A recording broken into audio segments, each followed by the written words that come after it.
नमस्कार दोस्तों, आप सभी लोगों का अपने इस चैनल में स्वागत करते हैं।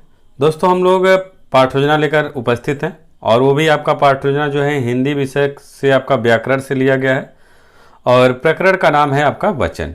ये हमारे फ्रेंड ने कमेंट करके कहा हुआ था, इसलिए ये पाठ योजना आपको बनाया जा रहा है। और आपको भी यदि किसी भी तरह का पाठ योजना चाहिए तो कमेंट करके ज़रूर बताइए। और यदि आप मेंबरशिप हमारा ले लेते हैं तो जैसे ही आप कमेंट करेंगे उस कमेंट का पूरी गारंटी है कि आपका उसका रिप्लाई किया जाएगा, यानी आपको वह पाठ योजना बना दिया जाएगा। इंग्लिश सब्जेक्ट को छोड़कर बाकी किसी भी सब्जेक्ट का आप कहेंगे तो वो आपका बन जाएगा, लेकिन आपका जल्दी बन जाएगा, पहले बन जाएगा यदि आप मेंबरशिप लिए हैं। नहीं लिए हैं तो भी बनेगा, लेकिन थोड़ा समय लगेगा। तो आपको यदि जल्दी चाहिए तो मेंबरशिप आप ले लीजिए। तो आइए वीडियो को शुरू करते हैं।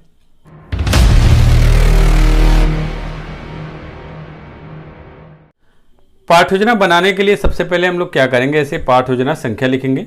जो भी आपका संख्या होगा, जो भी पाठ योजना संख्या लिखकर यहाँ पे जो भी संख्या होगा वो आप लिखिएगा। फिर उसके बाद विद्यालय का नाम, यानी जिस विद्यालय में आप पाठ योजना का उपयोग करेंगे, यानी जहाँ पढ़ाएंगे उस विद्यालय का नाम लिखिएगा। और यदि आप छात्र अध्यापक हैं तो छात्र अध्यापक का नाम लिखकर अपना नाम यहाँ पे लिख लीजिएगा।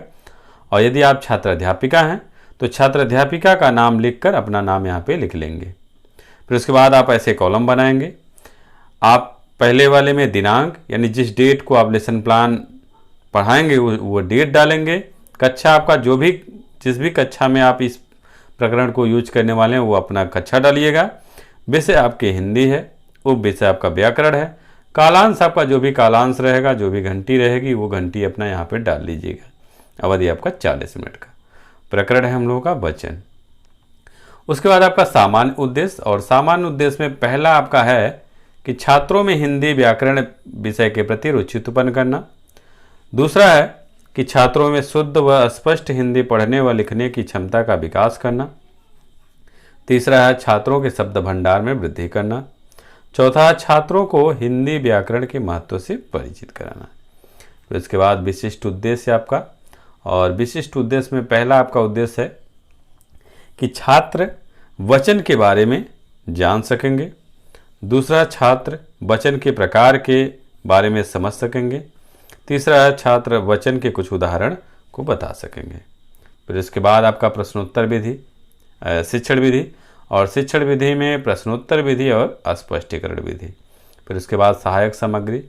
सहायक सामग्री में चाक, डस्टर, लपेट, श्यामपट और एक से अधिक झंडे का चित्र आप बना लीजिए, क्योंकि आपका जो प्रस्तावना का प्रश्न है यह झंडे से ही संबंधित है, तो इसलिए इस प्रश्न को आप चित्र को बना लीजिएगा।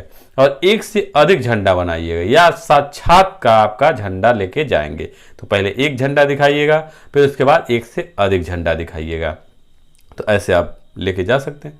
फिर उसके बाद आपका पूर्व ज्ञान, और पूर्व ज्ञान जो है हम लोगों का जो भी है वह आपका जो प्रस्तावना का प्रश्न होता है वहीं से लिखा जाता है।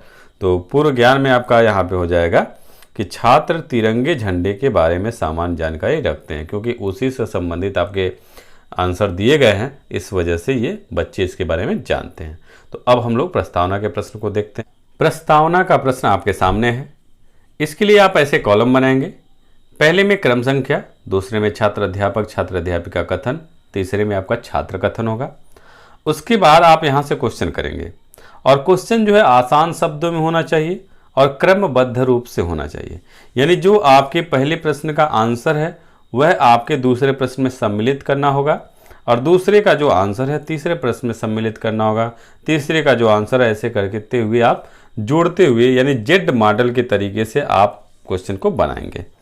और यह इस तरह से यदि आप बनाते हैं तो ये पाठ योजना जो आपका अच्छा माना जाएगा, और प्रस्तावना प्रश्न भी अच्छा आपका होगा। बच्चे आपके प्रश्न का जवाब देंगे। तो क्वेश्चन को देखते हैं। पहला क्वेश्चन है कि आप किस देश में रहते हैं, तो बच्चे जवाब देंगे भारत देश में रहते हैं। दूसरा हो जाएगा कि भारत में स्वतंत्रता दिवस कब मनाया जाता है, तो 15 अगस्त को मनाया जाता है।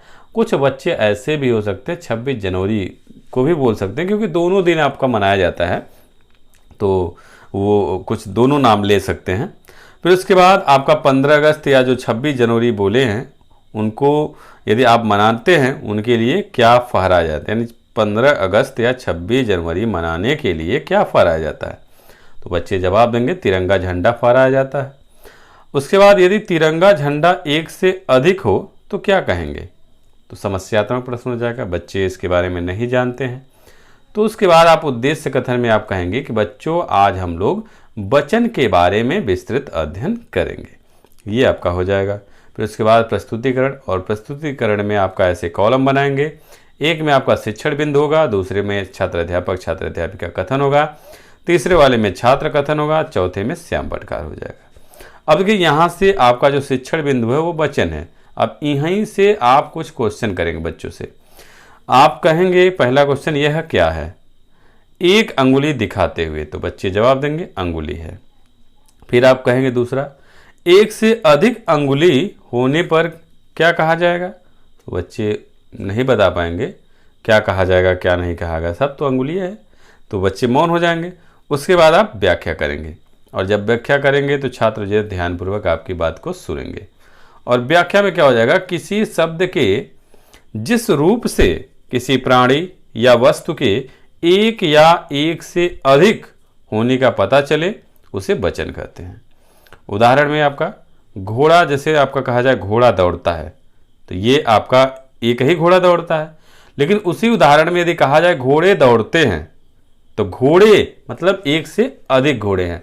तो वही आपसे कहा जा रहा है कि कोई भी आपका शब्द है, उस शब्द में कोई भी प्राणी भी हो सकता है या वस्तु भी हो सकती है, एक या एक से अधिक का बोध कराता है तो उसको वचन कहा जाएगा। तो यहाँ पे आपका उदाहरण में एक घोड़ा यहाँ पे बोध करा रहा है, यहाँ पे एक से अधिक घोड़े को बोध करा रहा है। दूसरा आपका है झंडा लहरा रहा है और झंडे लहरा रहे हैं, तो ये भी आपका वचन को प्रदर्शित, क्योंकि झंडा एक है तो एक झंडा लहरा रहा है, यहाँ पे झंडे हैं तो इसका मतलब एक से अधिक होंगे, तो ये आपके लहरा रहे हैं।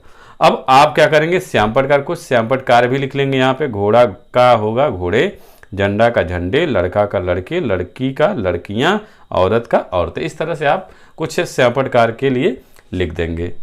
उसके बाद हम लोग का अगला आपका टॉपिक है वचन के भेद, और यहाँ से वचन के भेद में पहला क्वेश्चन, वचन के कितने भेद होते हैं? बच्चों नहीं जानते हैं तो मौन रहेंगे।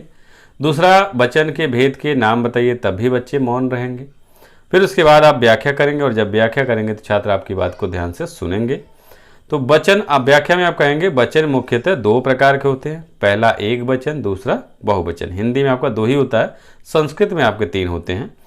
पहला आपका एक वचन, तो एक वचन में क्या होगा, किसी शब्द के जिस रूप से एक व्यक्ति, वस्तु व प्राणी का पता चले, मतलब एक ही व्यक्ति हो, एक ही वस्तु हो या एक ही प्राणी हो, इसका बोध होता है, तो उसे आप क्या कहेंगे, एक वचन कहेंगे। जैसे घोड़ा, झंडा, लड़का, लड़की, औरत आदि, इस तरह से ये आप एक वचन में आएंगे। फिर दूसरा आपका हो जाएगा बहुवचन, और बहुवचन में आपका क्या होगा, किसी शब्द के जिस रूप से एक से अधिक व्यक्तियों वस्तुओं का पता चलता है उसे बहुवचन कहते हैं। इसमें आपके हो जाएंगे जैसे घोड़े हो गए, झंडे हो गए, लड़के हो गए, लड़कियां हो गई, औरतें हो गई आदि आपका हो जाएगा। तो ये आपका बहुवचन में आपका उदाहरण हो जाएगा। अब देखिए श्याम पटकार में आपका यहाँ पे श्याम पटकार में लिखा है कि एक वचन बहुवचन, ये आपके जो दो वचन हैं वो आपके नाम हो गए, और एक वचन और दो वचन के बारे में बता दिए। एक वस्तु का बोध हो तो एक वचन कहलाएगा, उदाहरण में घोड़ा, झंडा आदि, और एक से अधिक वस्तु का बोध हो तो बहुवचन कहलाएगा, घोड़े, झंडे आदि, ये आपके हो जाएंगे। फिर उसके बाद हम लोग बोधात्मक प्रश्न में आएंगे। तो बोधात्मक प्रश्न को देखते हैं। बोधात्मक प्रश्न में आपका यहाँ पे देखिए कुछ क्वेश्चन है। पहला क्वेश्चन है कि वचन की परिभाषा क्या होती है। दूसरा क्वेश्चन हो जाएगा कि एक वचन के कुछ उदाहरण बताइए। फिर तीसरा क्वेश्चन, बिल्ली का बहुवचन क्या होगा। तो आप एक वचन बहुवचन के बारे में बताए हुए हैं और वचन के भी बारे में बताए हैं, तो बच्चे आपके प्रश्न का जवाब देंगे। फिर उसके बाद पुनरावृत्ति के प्रश्न करेंगे, और पुनरावृत्ति के प्रश्न में पहला आपका हो जाएगा कि बहुवचन की परिभाषा क्या होता है। दूसरा हो जाएगा हाथियाँ कौन सा वचन है। तीसरा हो जाएगा वचन के प्रकार क्या हैं। तो ये चीज़ आपका हो जाएगा पुनरावृत्ति के प्रश्न में।